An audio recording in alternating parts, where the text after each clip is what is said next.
My name is Amresh Mewada. My mother's name is Rajesh Mewada. अभी इनको कुछ heart disease diagnose हुआ था, उसमें इनके कुछ ब्लॉकेज वगैरह निकले थे और बोन का इशू था।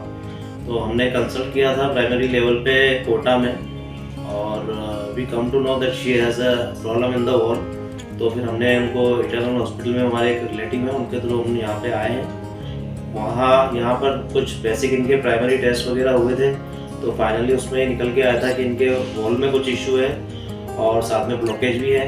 तो हमने एंजियोग्राफ, डॉक्टर ने हमें एंजियोग्राफी के लिए और एंजियोप्लास्टी के लिए सजेस्ट किया था। देन उसी टाइम पे हमारे को हॉस्पिटल में हमारे रिलेटिव हैं भाभी का, उनके थ्रू हमारे को एक टेक्नोलॉजी के बारे में पता पड़ा था जो है टावी। तो टावी के कुछ बेनिफिट्स थे और बेसिकली डॉक्टर ने हमें ओपन हार्ट सर्जरी के लिए सजेस्ट किया था।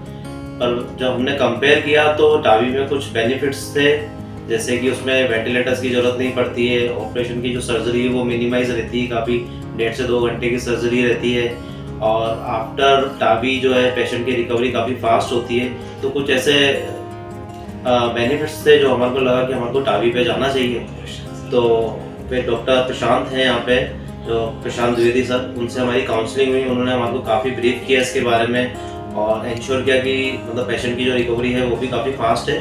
तो फाइनली हमने ये कंक्लूड किया कि as compare to open heart surgery we should go for the TAVI. तो हमने वो डिसीजन लिया। अभी मेरी मदर का 5 दिन पहले ही ऑपरेशन हुआ है, शी इज़ परफेक्टली फाइन और अभी कुछ इस तरीके का इशू नहीं है। अभी हम हेल्थ चेकअप से यहाँ से निकल भी रहे हैं, आज हमारा फाइनली डिस्चार्ज है।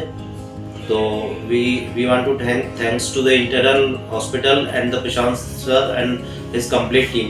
मेरे पेशेंट का नाम है राजेश मेवाड़ा, और मेरे को जब इस टावी के बारे में पता लगा, टावी के बारे में, तो सब बच्चों ने भी यही सजेशन दिया कि इसी पे जाते हैं अपन। और मेरा ऑपरेशन बहुत अच्छे से हो गया है और प्रशांत सर तो मेरे लिए देवदूत बनकर साबित हुए।